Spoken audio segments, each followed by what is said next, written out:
بسم اللہ الرحمن الرحیم۔ عصر حاضر کے چیلنجز اور سیرت کا اصولی مطالعہ،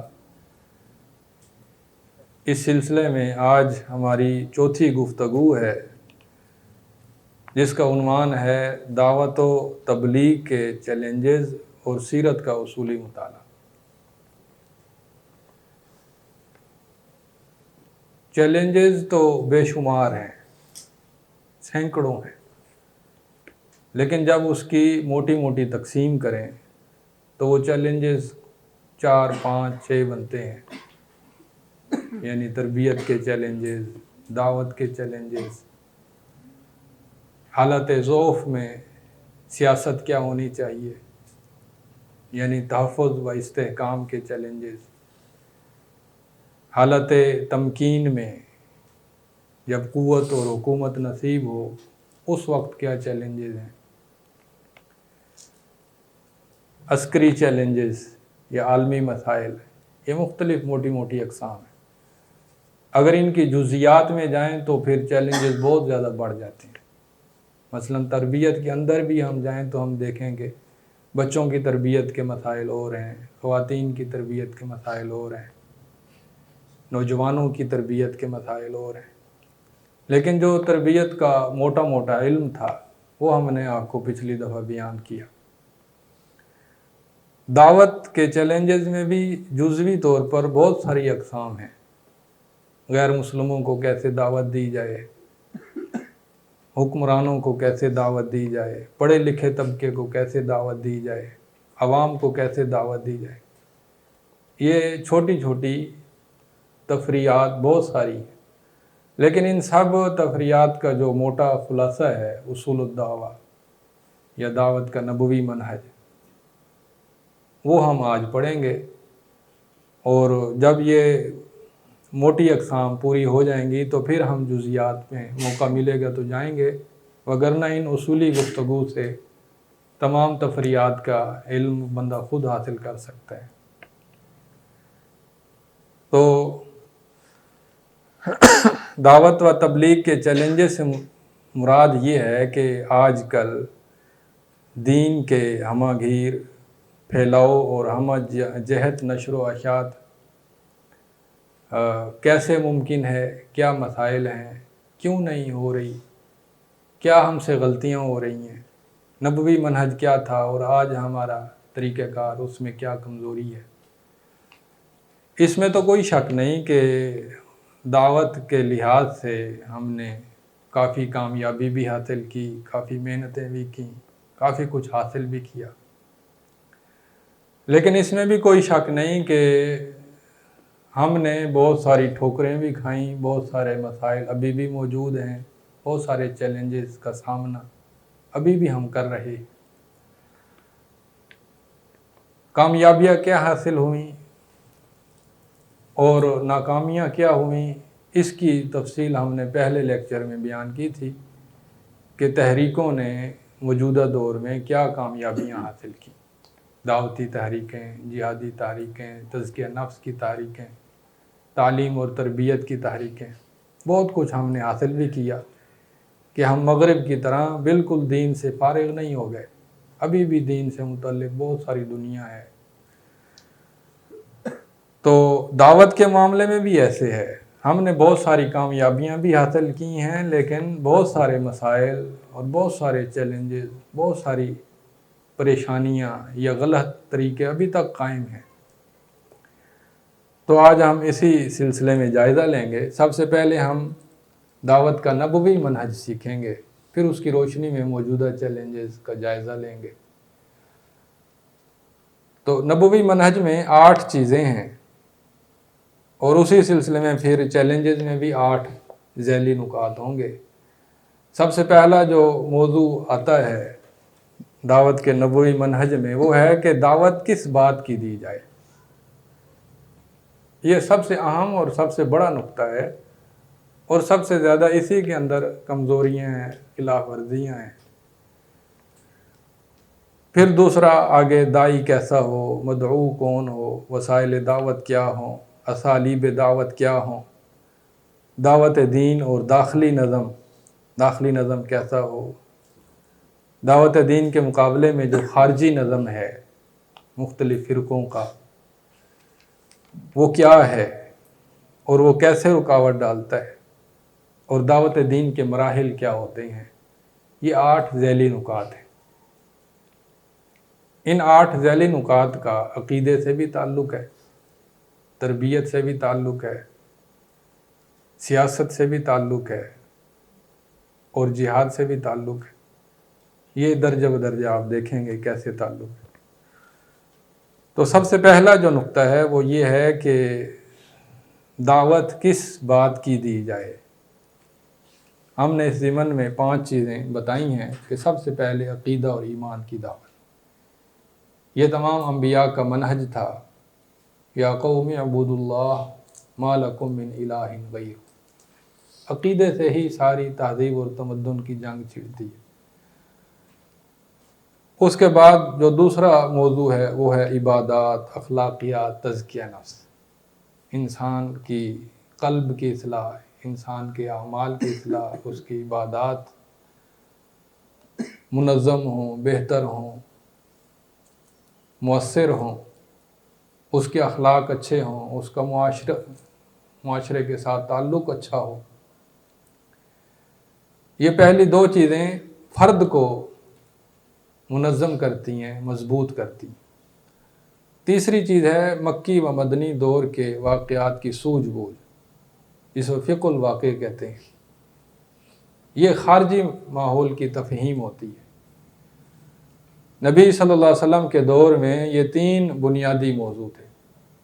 قرآن کے بھی یہ 3 بنیادی موضوع ہیں: عقیدہ، عبادت، اخلاق، تزکیہ۔ شرک کی نفی، کفر کی نفی، مشرکین کے اشکالات کا رد، کفار کے اعتراضات، اشکالات، الحاد کا رد، مخاصمہ۔ پھر واقعات پر تبصرے، مکی صورتوں میں بھی واقعات پر تبصرے ہیں اور مدنی کے اندر زیادہ ہیں۔ یعنی قرآن جو بھی چیز سمجھاتا ہے وہ اصولی سے زیادہ وہ واقعات کی روشنی میں سمجھاتا ہے۔ بدر کی جب لڑائی ہوئی تو اس کے بعد ایک سورۃ انفال پوری نازل کر دی اور جنگ کے قوانین بتائے، پہلے سے نہیں بتائے۔ بدر کے تناظر میں جنگ کے قوانین بتائے۔ اسی طرح اگلی جنگ ہوئی تو پھر اگلے قوانین، اگلی ہوئی تو پھر اگلے۔ اسی طرح واقعہ افک ہوا، سورۃ نور نازل ہوئی۔ مختلف واقعات کے تناظر میں واقعے کی بھی تفہیم ہوئی اور اصول و قواعد بھی بتائے گئے۔ چوتھی چیز ہے مکمل اسلام کی دعوت، نہ کہ محض جزئیات کی دعوت۔ ہمارے آج کل کے دور میں سب سے بڑی مصیبت یہی کھڑی ہوئی ہے کہ مکمل اسلام کی دعوت نہیں ہے۔ کوئی عقیدے کو زیادہ سمجھاتا ہے، وہ تزکیہ نفس پر محنت نہیں کرتا، یا فقہ الواقع نہیں جانتا۔ کوئی فقہ الواقع جانتا ہے تو وہ عقیدہ نہیں جانتا، کوئی تزکیہ نفس کو جانتا ہے تو وہ بھی عقیدہ نہیں جانتا۔ نبی صلی اللہ علیہ وسلم کے دور میں مکمل اسلام کی دعوت تھی، اور وہ بندگی کے تصور کے تحت کہ اللہ تمہاری جان، تمہارے مال، تمہاری زندگی کا مالک ہے، تو وہ جو حکم دے اس کے مطابق چلتے جاؤ۔ اللہ نے پہلے دعوت کا حکم دیا، دعوت، پہلے کف ید کا حکم دیا، اس پر عمل، پھر اللہ نے جہاد کا حکم دیا تو جہاد شروع ہوا، ہجرت کا حکم ہوا تو ہجرت ہوئی۔ بندگی کے تحت زندگی کے تمام اعمال کو، پوری زندگی کے تمام شعبوں کو منظم کرنا، یہ نبوی منہج ہے۔ اس کے بعد 5واں نقطہ ہے اللہ اور اس کے رسول کی طرف دعوت، نہ کہ حزبیت، کسی مخصوص شخص کی طرف بلانا، کسی امام کی طرف بلانا، کسی خاص گروہ کی طرف بلانا، کسی خاص تنظیم کی طرف بلانا۔ اسلام کے اور ملت کے جامع تصور کو نظر انداز کرنا، یہ نبی صلی اللہ علیہ وسلم کے دور میں نہیں تھا۔ نبی صلی اللہ علیہ وسلم کے دور میں اللہ اور اس کے رسول کی طرف دعوت تھی۔ کوئی خاص گروہ، کوئی خاص جماعت، جزوی، اس طرح سے نہیں تھی کہ جو وہ اسلام کے مقابلے میں یا الگ تھلگ ایک حیثیت رکھتی. تو یہ پہلا جو موضوع ہے اس کے اندر سب سے زیادہ خرابیاں ہیں، وہ آگے بیان ہوں گی. اگلا نقطہ یہ ہے کہ داعی کیسا ہو. داعی میں دو بڑے اوصاف ہوتے ہیں. پہلے نمبر پر اخلاقی اوصاف کا ہونا ضروری ہے اور دوسرے نمبر پر علمی.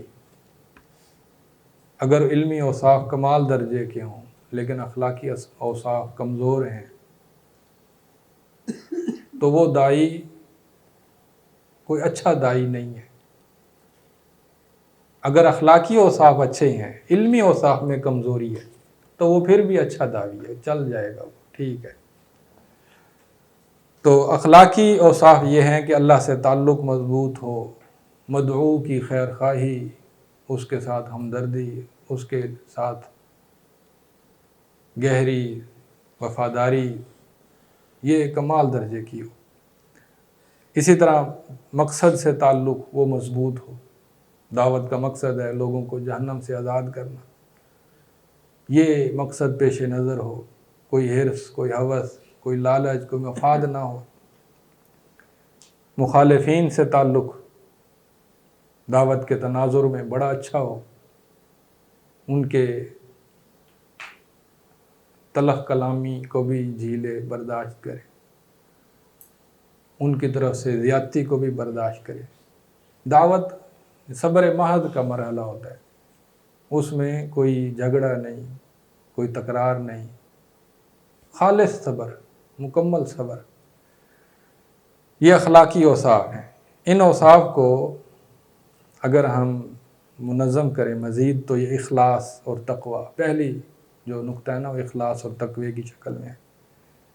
پھر علم اور فقہ، پھر صبر اور حلم، پھر عفو و صفح یعنی درگزر کرنا، تواضع، مخالطت، لوگوں سے میل جول بڑھانا، عاجزی اختیار کرنا، حسن خلق کا مظاہرہ کرنا، حسن تصرف. یہ وہی اخلاقی اوصاف کی ہی مختلف شکلیں ہیں. علمی اوصاف میں تین چیزیں جاننا ضروری ہیں داعی کے لیے. اس کا عقیدے کا علم بہت اچھا ہو، جیسے نبی صلی اللہ علیہ وسلم نے مکی دور کے اندر اور مدنی دور کے اندر سب سے زیادہ زور عقیدے پر ہے. تزکیہ نفس پر محنت ہو. تزکیہ نفس بھی ایک خاص انداز کا ہے جو اسلام کا جامع قسم کا ہے. وہ یہ ہے کہ صرف خاص خلوتوں میں رہ کر اللہ کی عبادت نہیں کرنی، بلکہ اللہ کی عبادت کے ساتھ ساتھ معاشرے میں دعوت بھی کرنی ہے، تبلیغ بھی کرنی ہے، منظم بھی ہونا ہے، مستحکم بھی ہونا ہے، تحفظ بھی اختیار کرنا ہے، آگے بھی بڑھنا ہے، دین کو غالب بھی کرنا ہے. یہ سارے مقاصد تزکیہ نفس سے حاصل ہونے چاہیے. اسی طرح فقہ الواقع، یہ تین بڑے اجزاء ہیں داعی کے علمی تیاری کے. نبی صلی اللہ علیہ وسلم کی شخصیت اور آپ کی سیرت سے بھی یہ تینوں اجزاء بدرجہ اتم ظاہر ہوتے ہیں. آپ کا عقیدے پر بیان قرآن کی شکل میں یا ویسے ہی کتاب الایمان کی شکل میں. اسی طرح تزکیہ نفس، آپ کی عبادات، آپ کی اخلاقیات، آپ کا زہد، آپ کا رقاق، آپ کے فتن کا بیان، یہ بے مثال تزکیہ نفس. پھر آپ کا فقہ الواقع جو سیرت کی ہر واقعے کے اندر آپ کی مہارتیں، سیاسی مہارتیں، آپ کی عقلی مہارتیں. تو داعی کے اخلاقی اوصاف سمجھنا اور اس کے علمی اوصاف سمجھنا نبی صلی اللہ علیہ وسلم کی سیرت سے یہ بہت ضروری ہے. اس کے بعد ہے کہ مدعو کون ہو. عام طور پر سمجھا جاتا ہے کہ مدعو صرف عوام ہے، لیکن نبی صلی اللہ علیہ وسلم نے عوام کے ساتھ ساتھ خواص پہ بڑی شاندار محنت کی. سرداران سے ملے، قبائل سے ملے، اثر و رسوخ والوں سے ملے، اشراف سے ملے. ہر نبی ایسا ہی ہوتا تھا، قوم کے وڈیروں سے مخاطب ہوتا، بادشاہوں سے مخاطب ہوتے تھے، دعوت و تبلیغ کرتے. عوام پر بھی محنت ہوتی تھی. عوام اور خواص کے ساتھ پھر جو خواتین ہیں، بچے ہیں، نوجوانان ہیں، ان پر الگ محنت. بچوں کے لیے الگ قسم کی تبلیغ، دعوت، اصول تو ایک جیسے ہیں لیکن اسلوب، وسیلہ مختلف ہوتا ہے۔ اسی طرح خواتین، نوجوان، مالا القوم، قوم کے سرداران، عیسائی، یہودی، بت پرست، ملحدین، منکرین خدا، ان سب کے ساتھ دعوتی مکالمہ تھوڑا تھوڑا مختلف ہوتا ہے۔ لیکن اس مدعو کون سے مراد یہ ہے کہ نبی صلی اللہ علیہ وسلم کے مدعوین وہ ایک دو قسم کے نہیں تھے، ہمہ تھے۔ آپ دائی ہمہ گیر قسم کے تھے، آپ مدعو ہمہ گیر قسم کے حاصل کرتے، ان سے بیان کرتے، ان سے گفتگو کرتے۔ اسی طرح وسائل دعوت جو ہیں کہ دعوت کا وسیلہ کیا ہو،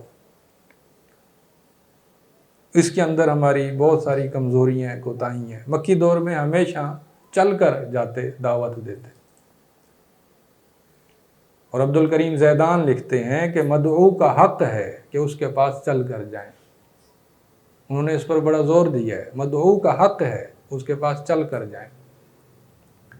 مکی دور میں ہمیشہ یہ طریقہ تھا کہ چل کر جاتے تھے، نبی صلی اللہ علیہ وسلم انفرادی دعوت دیتے، ایک ایک بندے کو ملتے، منڈیوں میں جاتے، گلی کوچوں میں جاتے، جہاں دو چار بندے کھڑے نظر آتے وہاں ان سے اجازت لے کر بات چیت کرتے، تعارف حاصل کرتے، سرداروں سے ملتے، موسم حج میں حج کے اندر گروہوں کو ملتے، باہر سے آنے والوں کو ملتے، دعوت کے لیے سفر کرتے، جیسے طائف کا سفر کیا، انصار کو تلاش کرنے کی کوشش کی۔ یہ سب وہ مرحلہ ہے جب دائی کے پاس چل کر جانا ہے۔ مدینے کے اندر پھر یہ طریقہ بھی رائج ہوا کہ مدعوین کو بلایا جائے، خاص طور پر مسلمانوں کو۔ چنانچہ مسجد قائم ہوئی، مسجد کے اندر پھر نمازیں شروع ہوئیں، خطبے جمعے شروع ہوئے، عیدین کے خطبے شروع ہوئے، ہر نماز پر گائے بگائے غیر رسمی طور پر گفتگو ہوتی، تعلیم تربیت ہوتی، اصحاب صفہ کے ساتھ تعلیم اور تربیت کا سلسلہ جاری رہا۔ مدنی دور میں بھی چل کر جانے کا سلسلہ تھا، آپ تبلیغی ٹیمیں بھیجتے تھے، جیسے بیر معونہ کا جو واقعہ ہے اس میں 70 قراء کو بھیجا گیا۔ اسی طرح سرائے کے ذریعے بھی یہ کوشش کی گئی کہ پہلے دعوت دی جائے۔ مدنی دور میں دعوت کا ایک وسیلہ یہ بھی تھا کہ جیسے جیسے سماجی و سیاسی اثر و رسوخ بڑھتا گیا ویسے ویسے قبول اسلام والوں کی تعداد بھی بڑھتی گئی۔ جیسے غزوہ بدر ہوا، قوت بڑھ گئی، مسلمان ہونے والوں کی تعداد بھی بڑھتی چلی گئی۔ غزوہ احد، غزوہ خندق، صلح حدیبیہ کے بعد اتنی کامیابی نصیب ہوئی کہ پچھلے جتنے سال گزرے تھے ان سب سے 2 گنا آبادی ہو گئی مسلمانوں کی صلح حدیبیہ کے اثر و رسوخ سے، کیونکہ قریش نے بھی آپ کی حیثیت کو تسلیم کر لیا، مسلمانوں کی قوت کو تسلیم کر لیا۔ اور فتح مکہ کے بعد تو سماجی اور سیاسی اثر و رسوخ اتنا بڑھ گیا کہ وفد کے وفد آئے مسلمان ہونے کے لیے، پورا جزیرہ عرب مسلمان ہو گیا، قبیلہ در قبیلہ لوگ مسلمان ہوئے۔ معلوم یہ ہوتا ہے کہ دعوت جو ہے وہ صرف انفرادی اور اجتماعی نہیں ہوتی، جیسے جیسے قوت بڑھتی ہے، سماجی اور سیاسی اثر و رسوخ بڑھتا ہے، ویسے ویسے دعوت کا دائرہ اور اس اسلام قبول کرنے والوں کی تعداد بھی بڑھتی ہے۔ خلافت راشدہ میں دیکھیں کہ فتوحات کے ساتھ پورے ملک مسلمان ہو گئے۔ نبوی دور میں وسائل کے اندر کامیابی کے جو اسباب تھے وہ اسباب آج بھی وہی ہیں اور اس دور میں بھی وہی تھے۔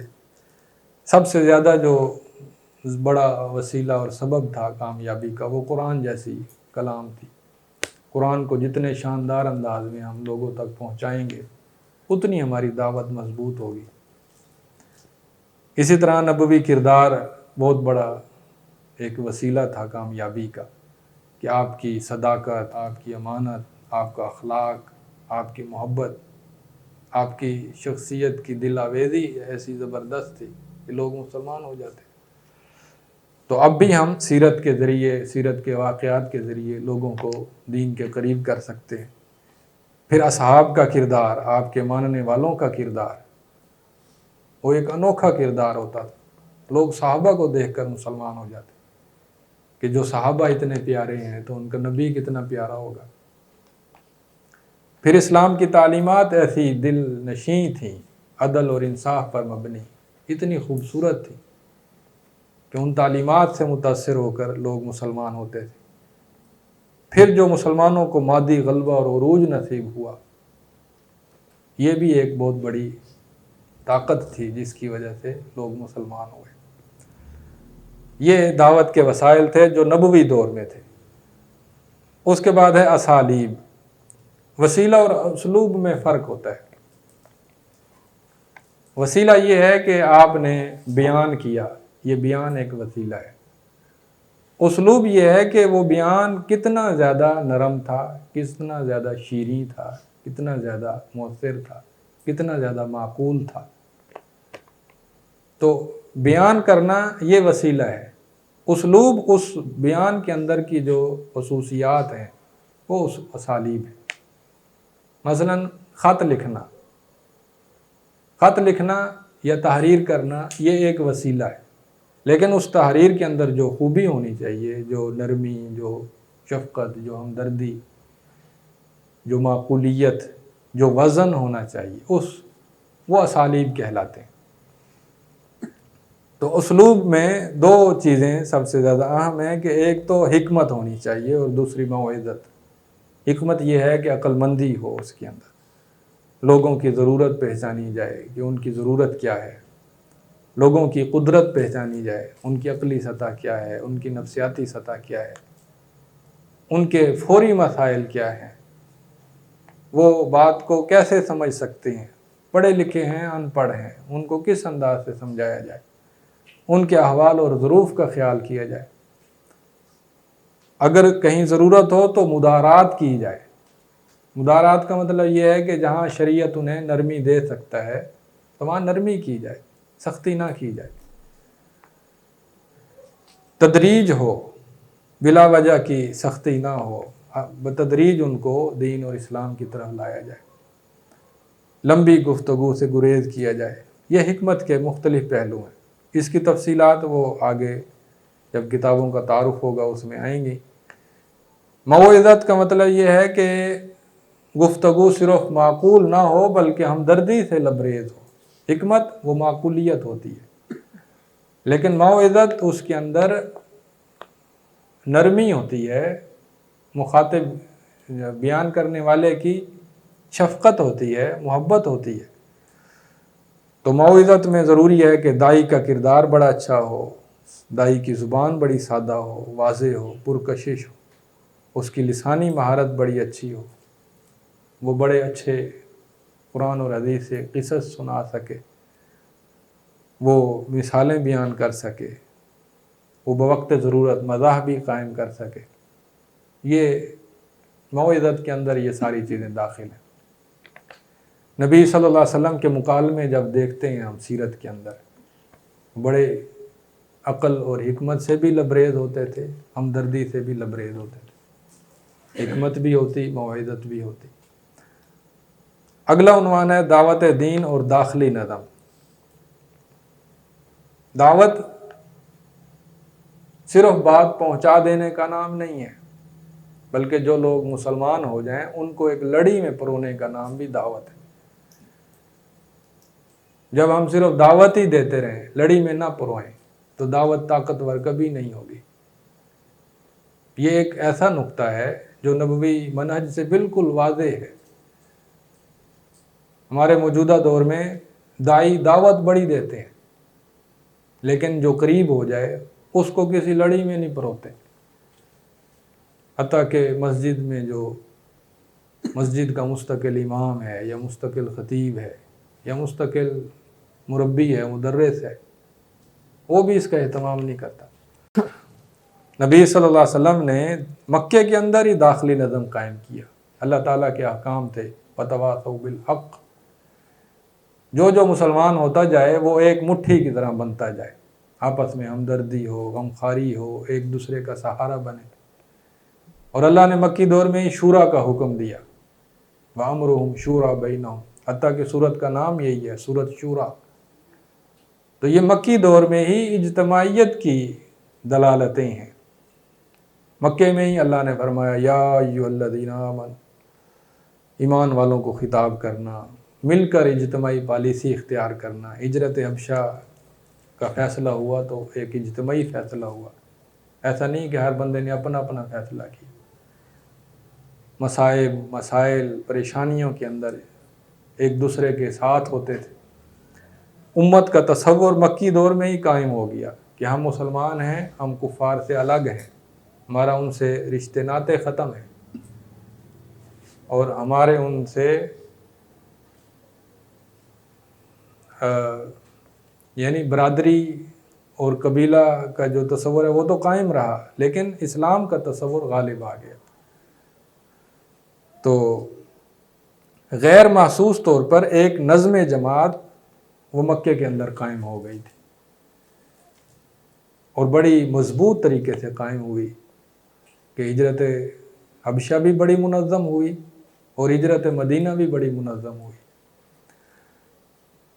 اسی طرح جب مدینی دور میں نبی صلی اللہ علیہ وسلم داخل ہوئے تو وہاں پر داخلی نظم زیادہ مضبوط ہو گیا.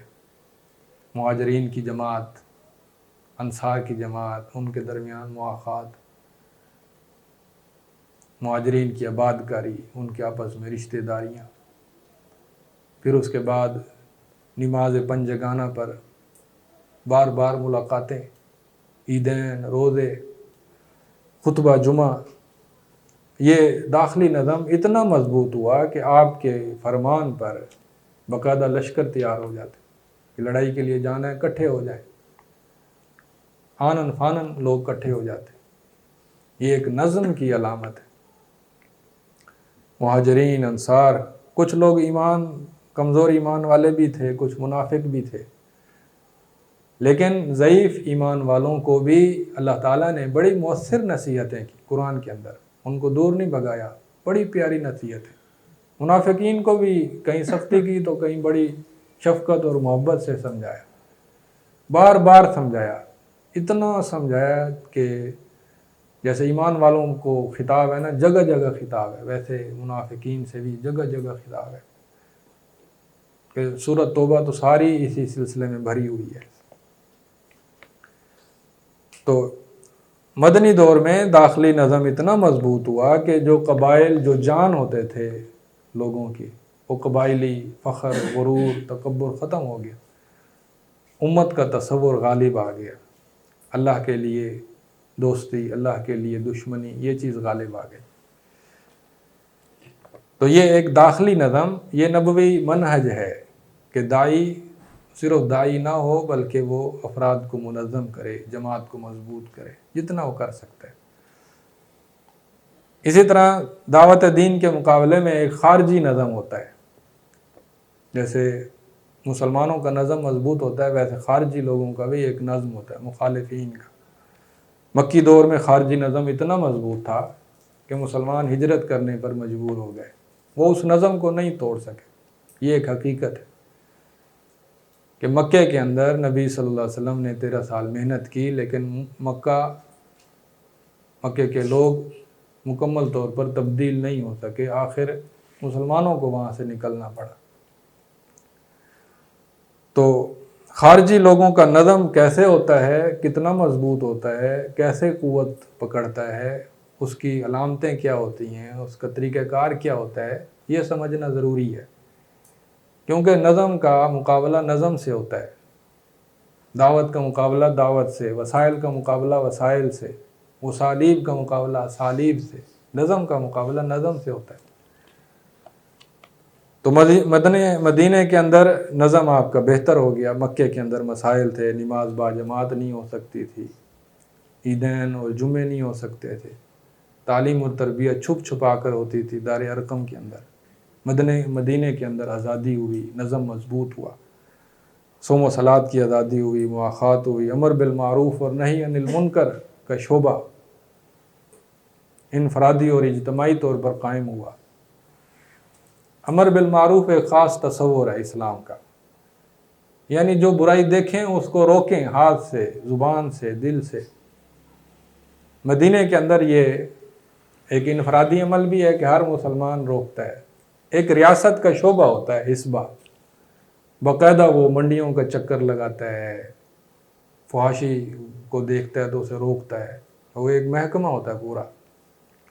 اسی طرح جہاد کی قوت اتنی زبردست ہوتی ہے کہ مجاہدین کی ہیبت، ان کی شان و شوکت سے معاشرے کے کمزور عناصر دبک جاتے ہیں۔ تو یہ خارجی نظم سے مقابلہ، خارجی نظم کا تصور، خارجی نظم کے مقابلے میں حکمت عملی، یہ نبوی منہج ہے، اس کو سیکھنا چاہیے۔ اس کے بعد ہے دعوت دین کے مراحل۔ عام طور پر مراحل کو بالکل نہیں سمجھا جاتا۔ نظم کے مراحل ہوتے ہیں۔ سب سے پہلا مرحلہ افراد سازی کا ہوتا ہے، افراد مضبوط کیے جائیں، ان کا عقیدہ مضبوط کیا جائے، ان کا تزکیہ نفس مضبوط کیا جائے، ان کی عادتیں اچھی بنائی جائیں، ان کے خیالات، ان کے رویے اچھے بنائے جائیں، ان کی شخصیت کو ڈھال لیا جائے قرآن اور حدیث کی تعلیمات کے اندر۔ تو افراد سازی کا مرحلہ مکے میں ہوا۔ عشرہ مبشرہ، مہاجرین، یہ لوگ مکے میں ہی تیار ہو گئے تھے، اور یہ امت کی قیادت تھی۔ سب سے بڑی قیادت امت کی وہ مکی دور کے اندر قائم ہوئی، تیار ہوئی۔ اس کے بعد دوسرا مرحلہ سماج سازی کا مرحلہ ہے، معاشرہ قائم کرنا۔ اس میں آپ دیکھیں مدنی دور کا جو پہلا سال ہے اس میں مسجد نبوی بنی، خاندانی نظام مضبوط ہوا، تعلیم، صفہ کے اندر تعلیم، تربیت کا اہتمام، کاروبار، زراعت، کھیتی باڑی، تفریح کا شعبہ قائم ہوا، یعنی جائز اور حلال تفریحات، یعنی عیدین جیسے مختلف اس طرح سے مسجد کے اندر شعر و شاعری۔ تو یہ دوسرا جو مرحلہ ہے یہ سماج سازی کا مرحلہ ہے۔ اور تیسرا مرحلہ حکومت سازی کا مرحلہ ہے۔ حکومت سازی کے اندر نبی صلی اللہ علیہ وسلم رئیس تھے آپ نے حکومت کے مختلف صیغے قائم کیے، حدود و تعزیرات نافذ کیں، امر بالمعروف و نہی عن المنکر کا شعبہ قائم کیا، غزوات اور سرائے منظم کیے، بھیجے، امن کو قائم کیا، دین کو فروغ دیا، عدل اور احسان کو فروغ دیا۔ یہ 3 مرحلے ہیں، افراد سازی کا مرحلہ، سماج سازی کا مرحلہ اور حکومت سازی کا مرحلہ۔ تو جو داعی افراد کو اچھی طرح سے مضبوط کر لے، اسے اگلا مرحلہ اپنانا چاہیے کہ وہ کوئی ادارہ بنائے، کوئی جماعت بنائے، ایک تشکیل ہو، اس کے بعد پھر اگلا مرحلہ۔ تو یہ نبوی منہج تھا۔ یہ سارے جو نبوی نکات تھے یہ نبی صلی اللہ علیہ وسلم کی سیرت سے ماخوذ ہیں۔ اس کے بعد آگے ہماری بات ہے کہ موجودہ دور میں دعوت کی کمزوریاں کیا ہیں، چیلنجز کیا ہیں، اور نبوی منہج کے تناظر میں ہم کیا دیکھتے ہیں کہ ہمارے اندر کیا کوتاہیاں ہیں۔ تو سب سے بڑی جو کوتاہی ہے وہ دعوت کے موضوع میں ہے۔ دعوت کا موضوع کیا ہو، سب سے بڑی کوتاہی۔ مثلا بعض داعی وہ سرے سے عقیدہ، توحید، شرک سرے سے بیان ہی نہیں کرتے، کہ کتنا بڑا یہ یعنی کتنی بڑی کوتاہی ہے۔ ساری دنیا جہان کی ساری باتیں کرتے ہیں لیکن عقیدہ نہیں بیان کرتے۔ بہت بڑے بڑے داعی عقیدے سے خالی ہیں، حالانکہ نبی صلی اللہ علیہ وسلم کا سب سے بڑا نقطہ یہی تھا، عقیدہ، توحید، شرک کی وضاحت۔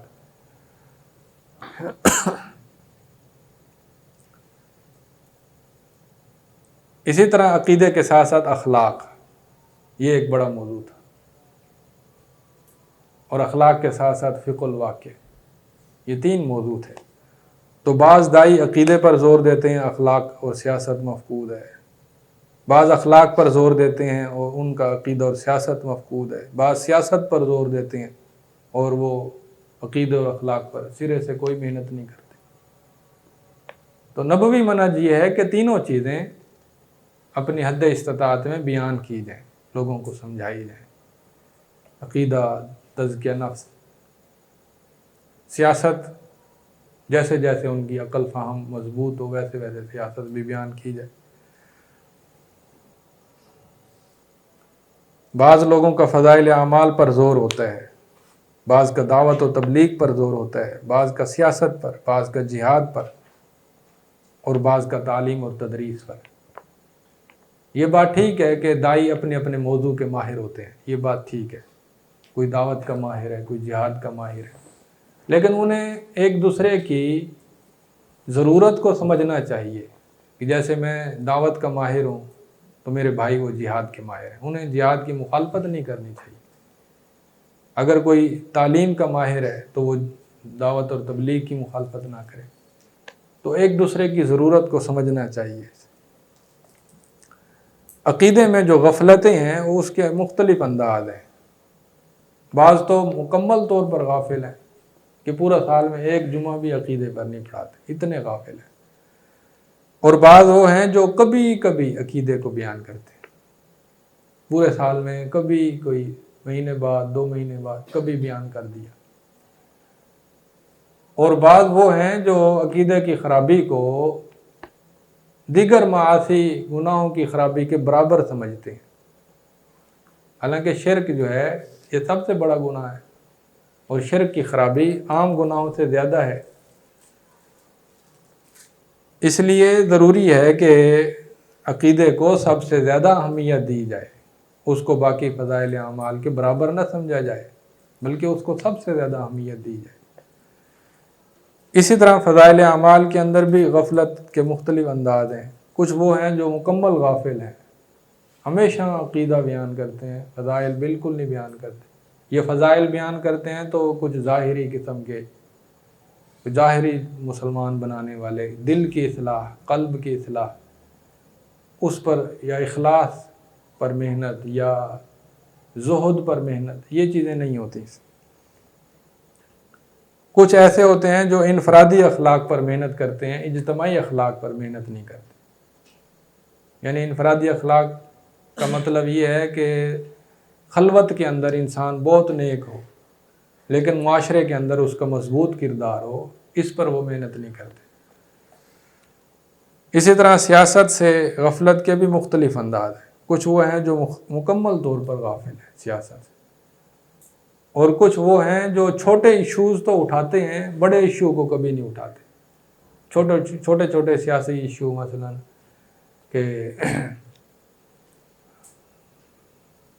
گلیاں نہیں بن رہی، سیوریج کا مسئلہ ہے، یا ووٹ صحیح نہیں ہوئے، ووٹ غلط ہو گئے، دوبارہ ہونے چاہیے، یہ چھوٹے مسئلے ہیں۔ جو سب سے بڑا مسئلہ ہے کہ شریعت اللہ کا قانون ہونا چاہیے، عدالتوں میں اللہ کا قانون نافذ ہونا چاہیے، معاشرے پر اللہ کا قانون نافذ ہو، یہ سب سے بڑا مسئلہ ہے۔ اس کو چھوڑ کر اخبارات کے چھوٹے ایشوز ہر جمعے کے اندر بیان کرتے ہیں۔ تو یہ بھی سیاسی مسائل کے اندر کمزوری اور غفلت کا ایک انداز ہے۔ بعض مقامی سیاست کو جانتے ہیں لیکن وہ عالمی سیاست یا مغربی تہذیب کو نہیں جانتے، اس لیے ان کے اندر کئی قسم کے مسائل ہوتے ہیں۔ اگلا ایک نقطہ ہے کہ اللہ اور اس کے رسول کی طرف دعوت، نہ کہ حزبیت کی طرف دعوت۔ عام طور پر داعیوں کا یہ بھی مسئلہ ہوتا ہے کہ وہ اللہ کے ساتھ یا رسول کے ساتھ یا آخرت کے ساتھ یا دین کے ساتھ نہیں جوڑتے، یا جوڑتے ہیں تو ساتھ ساتھ وہ اپنی خاص حزب، تنظیم، خاص گروہ، خاص امام، خاص فقہ، اس کے ساتھ لازمی جوڑتے ہیں۔ تو فقہی مسالک کا تشدد، عمومی مسالک کا تشدد، تنظیموں اور تحریکوں کی حزبیت، شخصیت پرستی، سیاسی تنظیموں کی حزبیت، یہ کوئی اچھی چیزیں نہیں ہیں۔ اللہ اور اس کے رسول کی طرف بلانا، یہ سب سے پہلا اور سب سے بڑا مقصد ہونا چاہیے۔ تو دعوت کے موضوع میں جو خرابیاں تھیں وہ یہی تھیں: عقیدے کے مسائل، تزکیہ نفس کے مسائل، فقہ الواقع اور سیاست کے مسائل، حزبیت کے مسائل۔ اس کے بعد اگلا نقطہ ہے کہ داعی کیسا ہو۔ نبوی منہج میں ہم نے دیکھا تھا کہ داعی بہترین اخلاقی اوصاف کا مالک ہو اور اس کے علمی اوصاف بھی 3 بڑے نکات پر مشتمل ہوں، 3 بڑے علوم پر مشتمل ہوں: علم عقیدہ، علم تزکیہ اور علم فقہ الواقع۔ تو ہم دیکھتے ہیں کہ بعض داعی اخلاقی اوصاف میں کمزور ہوتے ہیں، یعنی ان کو اپنی دعوت سے والہانہ محبت نہیں ہوتی، بلکہ وہ خاص کسی مفاد میں، کسی لالچ میں ہوتے ہیں۔ اخلاقی اوصاف میں کمزوری یہ علمی اوصاف میں کمزوری سے زیادہ خطرناک ہے، کیونکہ اس کا تعلق اللہ کے ساتھ ہوتا ہے کہ وہ اپنے دعوت کے اندر ریا یا مفاد یا دنیا کی محبت کا شکار ہوتا ہے۔ بعض علمی اوصاف میں کمزور ہوتے ہیں کہ عقیدے کے ماہر ہوتے ہیں، اخلاق میں نہیں ہوتے، یا اخلاق کے ماہر ہوتے ہیں، عقیدے میں نہیں ہوتے، یا عقیدے اور اخلاق دونوں کے ماہر ہوتے ہیں لیکن سیاست میں نہیں ہوتے۔ یہ عام داعیوں کے اندر یہ عام مرض ہے کہ وہ ہمہ گیر داعی نہیں ہوتے، چند خاص قسم کے مخصوص دائرے کے وہ ماہر ہوتے ہیں۔ اچھا، مہارت میں کمی کی یہ وجہ نہیں ہے کہ یعنی ان کے اندر استطاعت نہیں ہے، استطاعت ہوتی ہے، لیکن یا تو انہیں توجہ نہیں دلائی گئی ہوتی، یا ان کی بچپن سے جو تربیت ہوتی ہے وہ ایک خاص دائرے میں ہوتی ہے، تو وہ اسی دائرے کے ہی ماہر ہوتے ہیں۔ اگلا جو موضوع ہے وہ ہے کہ مدعو کون ہو۔ ہمارے معاشرے میں عوام پر سب سے زیادہ محنت ہوتی ہے، عوام کے اندر بھی مسلمانوں پر زیادہ محنت ہوتی ہے۔ یہاں پر غیر مسلم تھوڑے ہیں، اس لیے غیر مسلموں پر اتنی محنت نہیں ہوتی، لیکن انڈیا میں یا برطانیہ میں یا فرانس میں وہاں کے جو داعی ہیں وہ غیر مسلموں پر بڑی محنت کرتے ہیں۔ اسی طرح عوام کا ایک دائرہ یہ بھی ہے کہ خواتین پر خصوصی الگ محنت ہو، بچوں پر خصوصی الگ محنت ہو، نوجوانوں پر خصوصی الگ محنت ہو۔ تو ہماری موجودہ جو دعوتی تحریکیں ہیں یا داعی حضرات ہیں، ان میں کوئی شاذ ہی کوئی ایسا ہو جو بچوں کا ماہر ہو، بچوں کو دعوت دینے کا۔ خواتین کی تو کچھ نظر آتی ہیں، کوئی خاص ایسا داعی جو صرف نوجوانوں کی تربیت کا ماہر ہو، کمال درجے کا، ایسے نہیں نظر آتے۔ اسی طرح دوسرا جو درجہ ہے مدعوین کا وہ ہے خواص، پڑھے لکھے افراد، جیسے ڈاکٹر، وکلاء، انجینئر، ٹیچر۔ ان کے لیے الگ سے خاص دعوتی اہتمام کرنا، ان کو دعوت دینا، یہ نبوی منہج ہے کہ ہر طبقے کو دعوت دی جائے۔ ہمارے معاشرے میں ایسا بہت کم ہے کہ ڈاکٹروں کو بلا کر اور ان ڈاکٹروں کو خاص ان کے شعبے کے حوالے سے دعوت دی جائے، وکیلوں کو دی جائے، ٹیچروں کو دی جائے، انجینئروں کو دی جائے، خواص کو الگ سے ان کے ذہن کے مطابق دعوت اور تبلیغ کی جائے۔ اسی طرح خواص کی دوسری قسم ہے جو تھوڑے ان پڑھ ہوتے ہیں یا کم پڑھے لکھے ہوتے ہیں، جیسے تاجر ہیں، کسان ہیں، مزدور ہیں۔ مزدوروں کے بڑے مسائل ہیں، مزدوروں کی یونینز، ان کے اپنے مالکوں سے جھگڑے، کارخانوں کے جھگڑے، ہڑتالیں، اسٹرائکس۔ اسی طرح کسانوں کے مسائل ہیں، تاجروں کے مسائل ہیں۔ ہر طبقے کو اس کے ذہن، اس کی ضرورت، اس کے احوال کے مطابق دین کی دعوت دینا یہ مفقود ہے، کم ہے۔ اس پر محنت کی ضرورت ہے، یہ ایک چیلنج ہے جس کا ہمیں سامنا ہے۔ اسی طرح خواص کی تیسری قسم ہے پولیس، فوج، جج، ممبران قومی اسمبلی، ممبران صوبائی اسمبلی، ان کو دعوت دینا۔ اس کے لیے بہت بڑا دماغ چاہیے، بہت بڑا اثر و رسوخ چاہیے، بہت بڑا قد کاٹ چاہیے، لیکن یہ چیزیں ہمارے اندر کمزور ہیں۔ ہم دعوت سمجھتے ہیں کہ صرف عوام کو دعوت دے دی جائے، بس یہی دعوت ہے۔ دعوت کا ایک تیسرا درجہ ہے حکمرانوں کو دعوت، سیاستدانوں کو دعوت، تحریکوں اور جماعتوں کو دعوت، اداروں کو دعوت، وزیر اعظم اور صدر مملکت کو دعوت، یہ بھی ایک دعوت ہے۔ نجاشی کو، جعفر بن ابی طالب رضی اللہ عنہ نے دعوت دی تھی، فرعون کو موسیٰ علیہ السلام نے دعوت دی تھی، نبی صلی اللہ علیہ وسلم نے ہرقل کو دعوت دی تھی۔ تو مدعوین کا دائرہ سکڑ گیا ہے۔ موجودہ دور میں چیلنج یہ ہے کہ مدعوین کا دائرہ سکڑ گیا ہے۔ ایک چیلنج یہ ہے کہ داعی کی صلاحیت سکڑ گئی ہے، اس کا موضوع سکڑ گیا ہے، وہ چند خاص موضوع کو نبھاتا ہے، پورا دین پیش نہیں کرتا۔ اگلی جو چیز ہے وہ ہے دعوت کے وسائل۔ جو پہلا ایک وسیلہ تھا کہ چل کر جانا، جسے گشت کہتے ہیں آج کل، گشت کا طریقہ اپنی اصل فطرت میں یہ نبوی طریقہ ہے، مخاطب کے پاس چل کر جانا۔ یہ سلسلہ ختم ہے ہماری جماعت کے اندر، بہت کم استعمال ہوتا ہے۔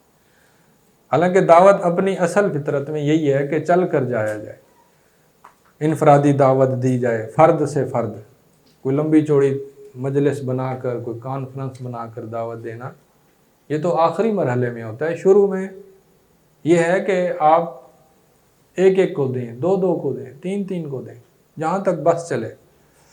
منڈی میں جا کر دعوت دینا، گلی کوچوں میں جا کر دینا،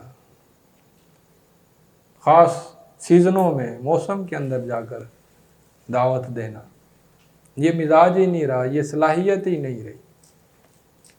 جو لوگ گشت کرتے ہیں ان کو پتہ ہے کہ کیسے لوگوں کی بھیڑ میں گھس کر ہی ان کو دعوت دی جائے، کیسے یہ دعوت ہوتی۔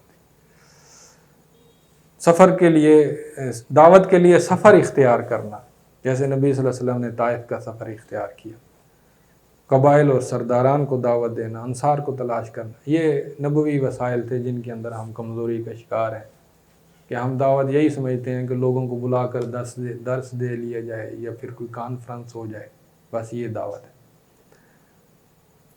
اسی طرح سماجی اور سیاسی اثر و رسوخ کے ذریعے بھی دعوت ہوتی ہے، اس کے اندر بھی ہم ابھی بہت پیچھے ہیں، آگے بڑھنے کی ضرورت ہے۔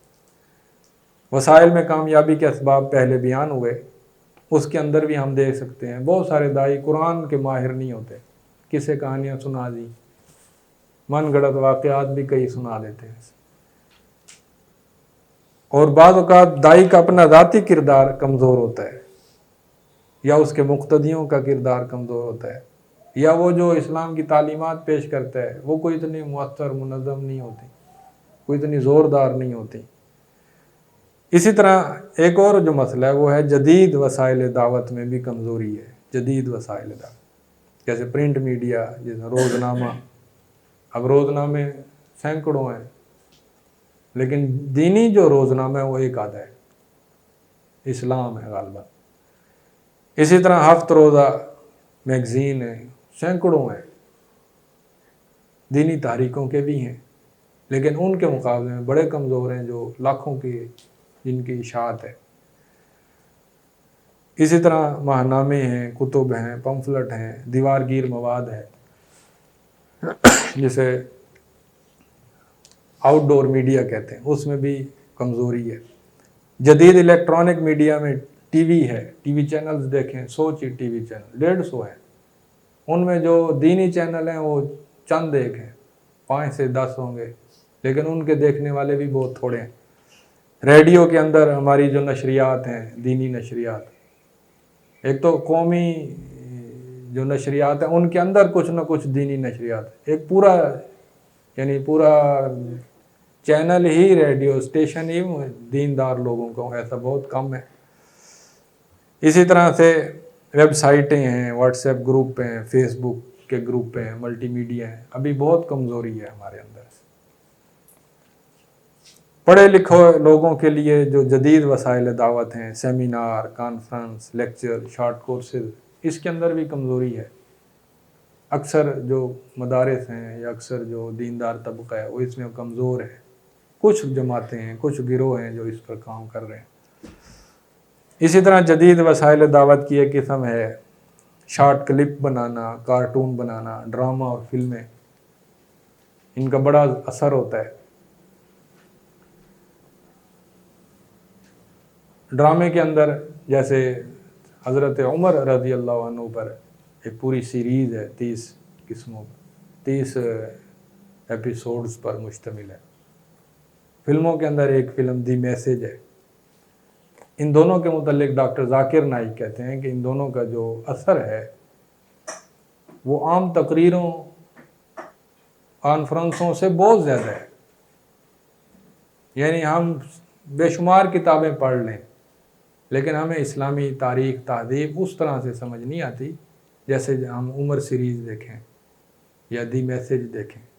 یعنی زمین آسمان کا فرق ہے تاثیر کے اعتبار سے. تو ڈاکٹر عدنان اور جو ہیں وہ کہتے ہیں کہ بعض مخصوص شرائط کے تحت ڈرامہ فلمیں دینی غرض و غایت کے لیے جائز ہیں لیکن اس کے اندر مسلمان بہت زیادہ کمزور ہیں. اسی طرح ناول، افسانہ، کہانیاں، ان کی ذیلی اقسام، اصناف، نظم و نثر میں مسلمان بہت کمزور ہیں.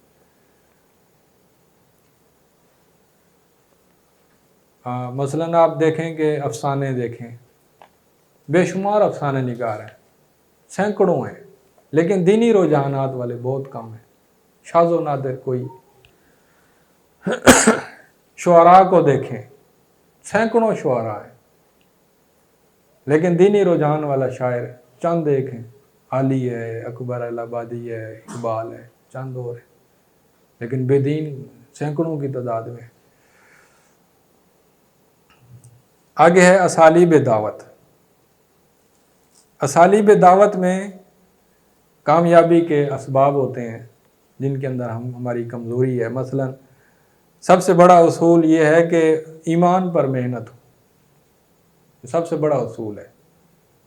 لیکن جب ہم فروع پر محنت کرتے ہیں اور ایمان اور عقیدے کو چھوڑ دیتے ہیں تو یہ ایک بہت بڑی کمزوری ہے جس کی وجہ سے ہماری محنتیں ضائع ہو رہی ہیں. اسی طرح سے جب ہم اپنی دعوت محاسبے اور تشدد کے ساتھ کرتے ہیں، سخت لب و لہجے میں، مناظرانہ چیلنج کے انداز میں، اذیت دینے والے طریقے میں، تو ہماری محنت ضائع ہو جاتی ہے. جب ہم نرمی سے، ہمدردی سے، شفقت سے بات کریں گے تو مخالف کا دل بھی پسیج جائے گا. تو جو مناظرانہ اور للکارنے والا جو انداز ہے نا، جوشیلا انداز، یہ ہماری دعوت کو کمزور کرتا ہے، نقصان دیتا ہے. اسی طرح سے اصول و قواعد پر محنت نہیں ہوتی، جذباتیت پر زیادہ محنت ہوتی ہے. جذباتی گفتگو کر کے مجمع کو ایک دفعہ کھڑا کر دینا لیکن وہ مجمع کسی ٹھوس اصول پر، کسی ٹھوس قاعدے پر کھڑا ہو، کسی منہج کو سمجھ رہا ہو، ایسا نہیں ہوتا. اسی طرح سے سیاسی بصیرت سے محروم ہو کر قرآن اور حدیث اور دعوت اور تبلیغ اور دین کی تعلیمات سمجھانا، اس سے بھی محنت ضائع ہوتی ہے. سیاسی فہم بھی ضروری ہے. بعض اور ناکامیاں ہیں، جیسے بڑے بڑے جلسے ہوتے ہیں لیکن ان میں دینی تربیت کا اہتمام نہیں ہوتا. بہت بڑے بڑے جلسے ہوتے ہیں لیکن لوگوں کی نمازیں ضائع ہو رہی ہوتی ہیں، لوگوں کی فجر کی نماز ضائع ہو رہی ہوتی ہے. لوگ عین نماز کے وقت لوگ گھوم پھر رہے ہوتے ہیں جیسے میلے میں آئے ہوئے ہوں. تو یہ یعنی دعوت بغیر تربیت کے، لوگوں کی تربیت نہیں ہو رہی. لوگ ایک شغل اور میلے میں آئے ہوئے ہیں لیکن دعوت کا مطلب ہے کہ فرد میں تبدیلی واقع ہو، وہ دیندار بن جائے، دین کے قریب ہو جائے، وہ اچھا بن جائے، پیارا بن جائے. اسی طرح روحانی تربیت بہت اعلیٰ ہوتی ہے، بہت کمال درجے کا نیک انسان بن جاتا ہے لیکن اس کو پتہ ہی نہیں ہوتا کہ معاشرے میں کیا ہو رہا ہے، معاشرے کی خرابیاں کیا ہیں، ان کو دور کیسے کیا جائے، منظم ہونا کیوں ضروری ہے، ملک کے کیا مسائل ہیں. تو روحانی تربیت شاندار ہو لیکن سیاسی فہم بالکل نہ ہو، یہ دعوت کی کمزوری ہے. اسی طرح جذباتی جوشیلی گفتگو کرنا لیکن کوئی پائیدار علمی منہج نہ ہو کہ معاشرے میں دین کیسے غالب آئے گا، جماعت سازی کیوں ضروری ہے، اچھا مامور بننا کیوں ضروری ہے، اچھا امیر بننا کیوں ضروری ہے. تو اس سے بھی ہماری دعوت کمزور ہو رہی ہے. بہت بڑا چیلنج ہے. اسی طرح سے دین کے تفقہ سے اور علماء سے دوری اختیار کرنا یا عوام کو علماء کے ادب اور احترام پر قائل نہ کرنا یا اس موضوع پر محنت نہ کرنا، اس سے بھی بڑی خرابیاں پیدا ہوتی ہیں۔ لوگ جلد بازی میں خطرناک فتوے نشر کرتے ہیں، خطرناک رویے اختیار کرتے ہیں، بڑے بڑے دعوے کر جاتے ہیں، بڑی بڑی نفرت انگیز گفتگویں کرتے ہیں۔ تو ان کو تھوڑا سا دین کا فہم ہوتا ہے، لیکن وہ علماء سے تمسک اختیار نہیں کرتے یا دین میں گہری بصیرت اختیار نہیں کرتے، تو پھر بہت جلدی وہ ایسے غلو کا شکار ہو جاتے ہیں کہ وہ دین کو بڑا نقصان دے بیٹھتے ہیں، جماعتوں کو نقصان دے بیٹھتے ہیں، خود کو نقصان دے بیٹھتے ہیں۔ تو یہ اسالیب کے اندر ہماری کمزوریاں تھیں۔ آگے ایک مسئلہ ہے دعوت دین اور داخلی نظم۔ نبی صلی اللہ علیہ وسلم کے دور میں داخلی نظم بڑا مضبوط تھا، مسلمانوں کے اندر فرقہ واریت نہیں تھی۔ مہاجرین اور انصار دو گروہ تھے، لیکن دونوں کی بڑی محبت تھی۔ کوئی سیاسی گروہ نہیں تھے، کوئی معاشرتی، کوئی مذہبی گروہ نہیں تھے۔ لیکن اس وقت کئی مسالک ہیں، کئی گروہ ہیں، کئی فرقے ہیں، کئی جماعتیں ہیں، کئی تنظیمیں ہیں۔ ان کو منظم کرنا، اصول و قواعد کے تحت شریعت کی روشنی میں ان سے تعلق قائم کرنا، تعلق کے اصول اور آداب سمجھنا، یہ بھی دعوت کا ایک ضروری اور اہم حصہ ہے۔ کیونکہ ہم دیکھتے ہیں کہ ہمارا جو خارجی نظم ہے نا، ہمارے جو مد مقابل نظم ہے، سیکولرزم کا نظم، وہ بڑا مضبوط ہے۔ اس کے ادارے مضبوط، اس کی معاشرت مضبوط، اس کا انتظام مضبوط، اس کی عسکریت مضبوط، ہر طرح سے اس کو مضبوطی حاصل ہے۔ لیکن جو ہم خود دیندار، ہماری جو دین کی دعوت ہے، اس کے اندر اتنی کوئی زیادہ مضبوطی نہیں ہے۔ مثال کے طور پر ایک ہی مسلک کے کئی گروہ ہوتے ہیں، ایک ہی مسلک اہل حدیث ہے یا مسلک کوئی دوسرا ہے، اس کے اندر کی کئی شاخیں ہوتی ہیں، اور ہر شاخ جو ہے وہ دوسری شاخ سے دوری اختیار کرتی ہے، کوئی اتنی زیادہ محبت قربت اختیار نہیں کرتی۔ اور دوسرا درجہ یہ ہے کہ اہل سنت کے کئی ذیلی گروہ ہیں، اہل سنت کے کئی ذیلی گروہ ہیں۔ اہل سنت ایک بڑا تصور ہے، جو روافض کے مقابلے میں جتنے بھی ہیں وہ اہل سنت کہلاتے ہیں، یعنی شیعوں کے مقابلے میں جتنے بھی گروہ ہیں وہ سب اہل سنت کہلاتے ہیں۔ اب ان اہل سنت کا اپنے مخالف کے مقابلے میں ایک مضبوط قوت اختیار کرنا، یہ کمزوری ہے۔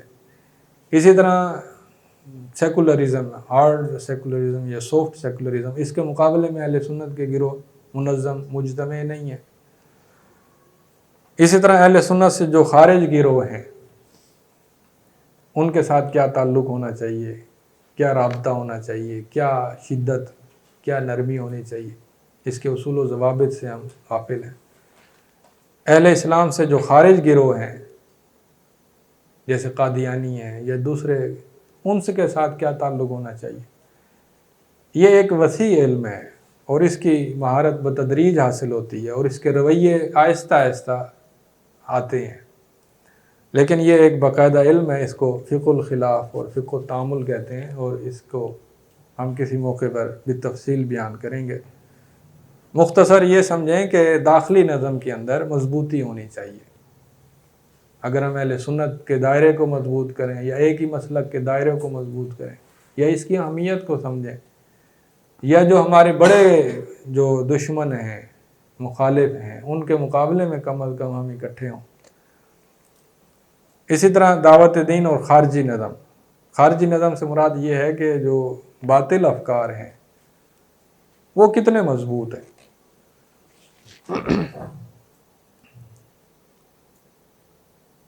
باطل افکار کو دیکھیں، باطل افکار میں ایک غالی تصوف ہے، غالی تصوف، ان کے دیکھیں، ان کے ادارے ہیں، ان کی جماعتیں ہیں، ان کا اثر و رسوخ ہے۔ اسی طرح سے اور بھی ہیں، سیکولرزم ہے،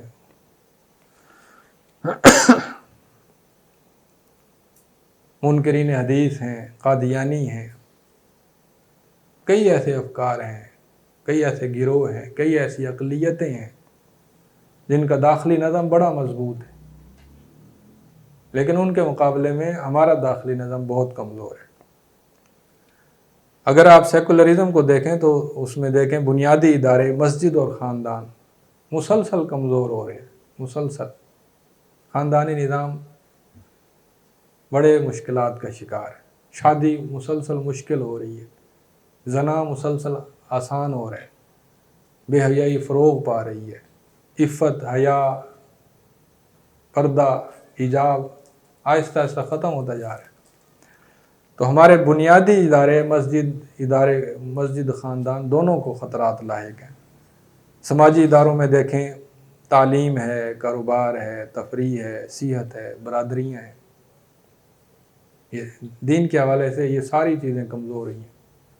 دینی تعلیم دیکھیں اور اس کے مقابلے میں جو مادی تعلیم ہے اس کو دیکھیں، دینی کاروبار دیکھیں اور اس کے مقابلے میں جو آزاد کاروبار ہے، سود پر مبنی یا حرام پر مبنی، وہ کتنا مضبوط ہے۔